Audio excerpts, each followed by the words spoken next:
Congressman LaTourette, Chris, thanks for joining us this week. You bet. So it's a crazy week here in D.C. You know, every once in a while you have one of those weeks where you think like, I didn't think anything was going to happen, and then bam, we have some crazy stuff going on. Yep. So today, it's Thursday, this morning when we're taping. On my way in, obviously there was a little bit of a log jam at the Capitol because we had a big meeting going on. Yep. Donald Trump, the presumptive Republican nominee, was in town to meet with Paul Ryan, the Speaker of the House. Yep. The two of them met. This was after Paul Ryan had said he wasn't prepared to endorse Trump yet. Right. They came out, they released a statement. Yep. It wasn't an endorsement, Right. but they said that they had a good, productive meeting. Talk to us a little bit about this and where you think it's going. Yeah, well, you know, Washington's really become the town of summits. You know, nothing ever happens, but, you know, a couple of years ago we had the beer summit with President Obama and Skip Gates from Harvard, and then we had the golf summit with Boehner playing golf with the president, and so on and so on. So now we had the Trump-Ryan summit, and you're exactly right. I mean, Paul Ryan, who, until there's a presidential nominee, which it looks like there will be shortly, Paul Ryan is the leader of the Republican Party, the face of the National Republican Party, at least as the Speaker of the House and the highest elected Republican official.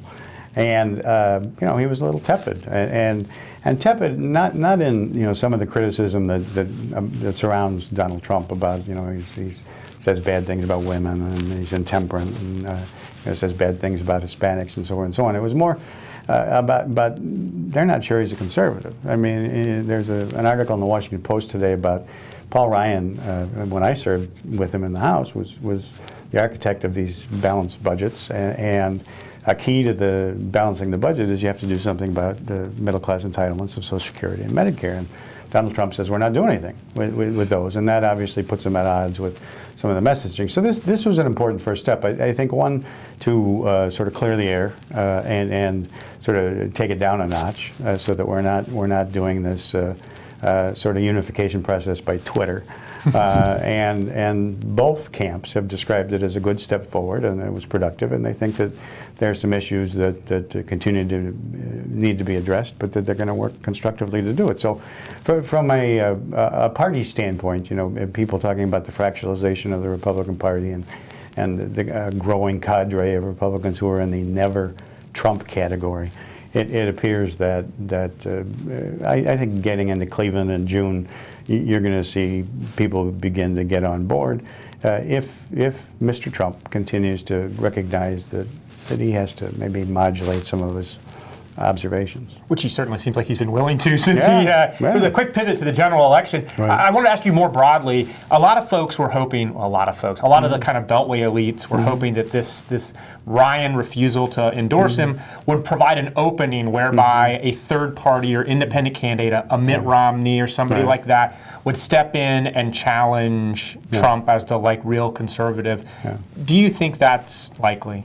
No, I think, you know, there used to be, who was the famous American singer, Kate Smith, that it wasn't over, the hockey game wasn't over till the fat lady sang. Yeah. Well, the fat lady sung. and Donald Trump will be the Republican nominee, and the question is whether or not these conservative factions say, well, he's really not a conservative, so we're going to run at him from the right. I mean, if you want to just go down and deliver the keys to the White House to Secretary Clinton, that would be the way to do that. And that's not to say that Donald Trump still doesn't have challenges and that Mrs. Clinton isn't going to be favored, at least at the moment in the fall. But I got to tell you that this conservative faction, in my humble opinion, in the Republican Party has created Donald Trump because nothing was ever good enough for them. And so we had 17 candidates, and because, you know, they spent all their time saying that this person wasn't pure enough, this person wasn't good enough on whatever the issue was.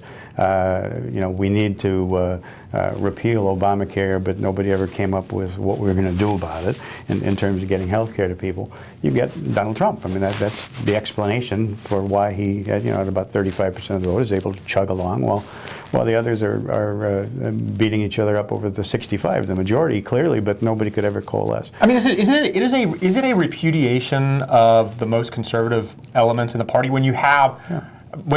We now have arguably the least conservative Republican nominee of the party, certainly the most unorthodox. That's right.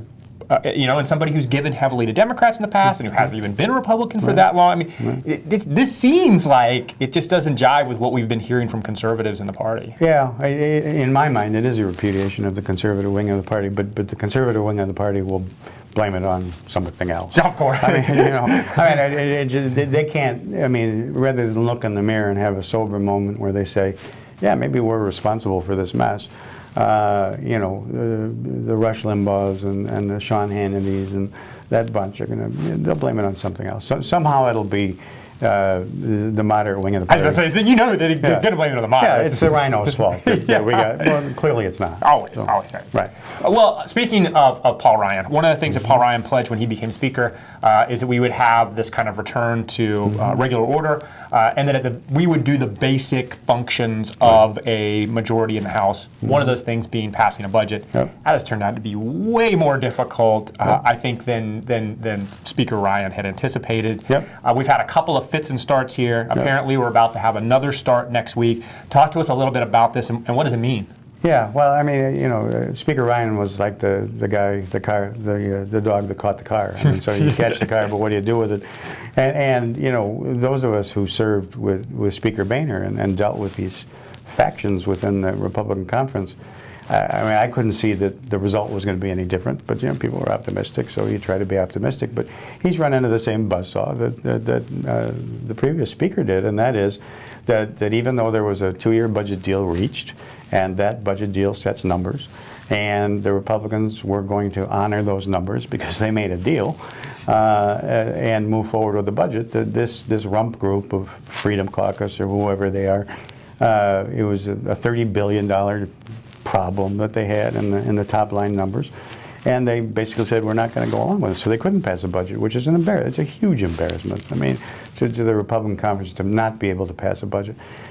So they've been attempting to mollify them and figure out a way to do it, and they're going to give it one more college try. At the end of the day, I got to tell you, there was a meeting of the Freedom Caucus this week, and the smoke signals that came out of it do not look encouraging to me. Isn't this exact same issue that the Speaker Boehner faced, where he tried everything to attempt to give the Freedom Caucus members and the most conservative RSC members what they wanted in exchange for their vote, and nothing seemed to get them, which required him to then reach across the aisle to make deals with Democrats. So obviously, you can't do that on the budget because this is a strictly party line vote. But this seems like deja vu all over again. Well, it is. I mean, he has the same problems, Boehner. I mean, nothing's been fixed, and they never seem to figure out the math. I mean, you can have, as a Republican or a Democrat, you can have a budget that is your dream as a Republican or a Democrat, but you have to be able to get 218 votes in the House to pass it.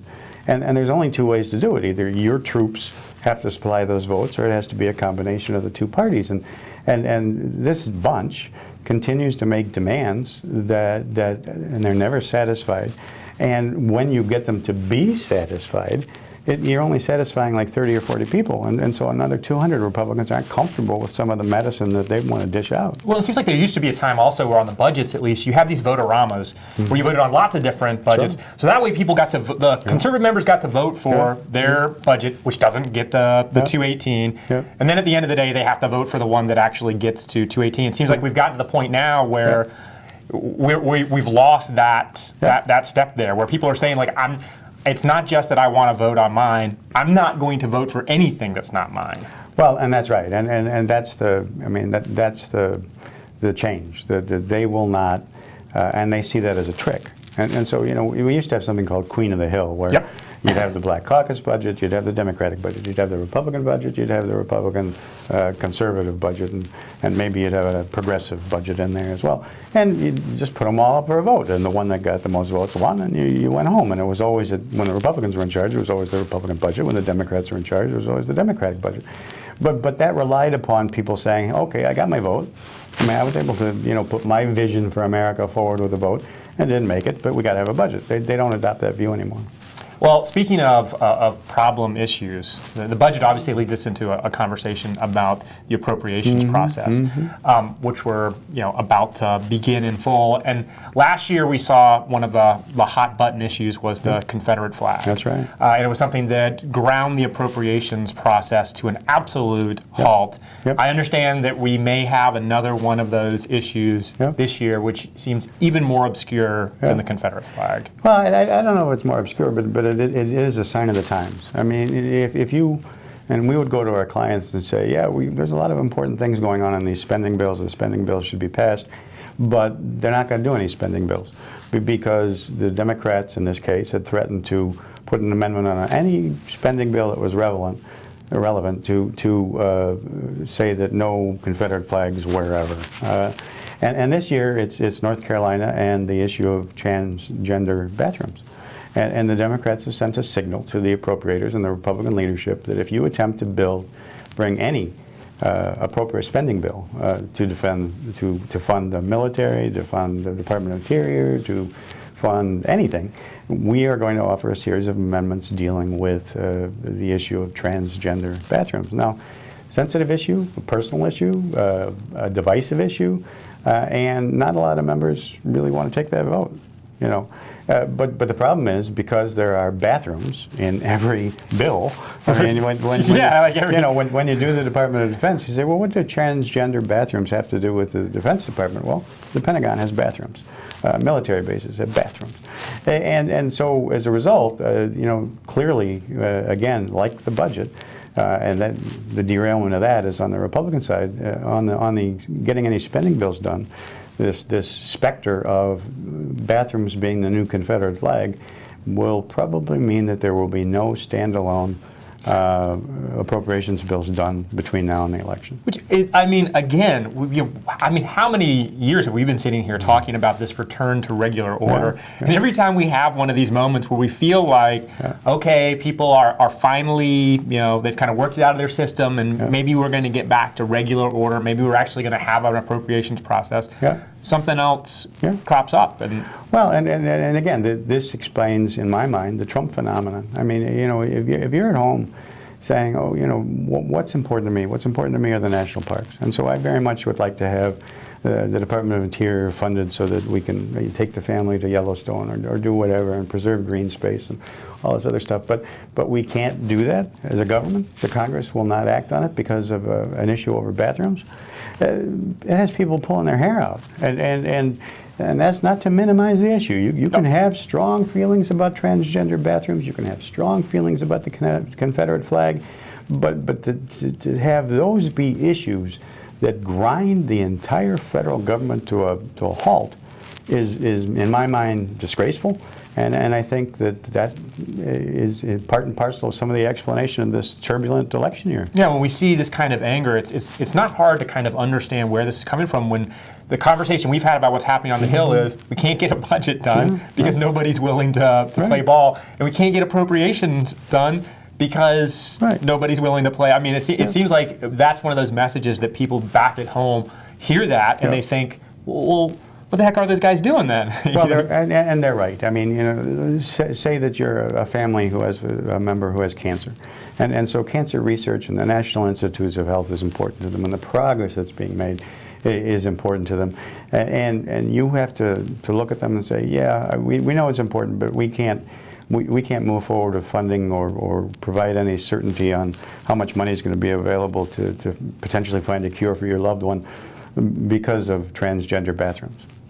What? Yeah, right. I mean, it's just like you said. It's obviously an important issue, but it once again seems like it's one of these moments where we've kind of completely and totally lost the kind of basic governing skills that we had. I mean, as recently as when you were on the Hill. I mean, we still were able to get things done. It wasn't always nice. It wasn't always pretty. Right. but we didn't have things completely and totally grind to a halt. No, I mean, the Congress has become a Congress of bumper stickers. I mean, it's all about how do I get my mug in front of the camera in the 24-hour news cycle talking about whatever.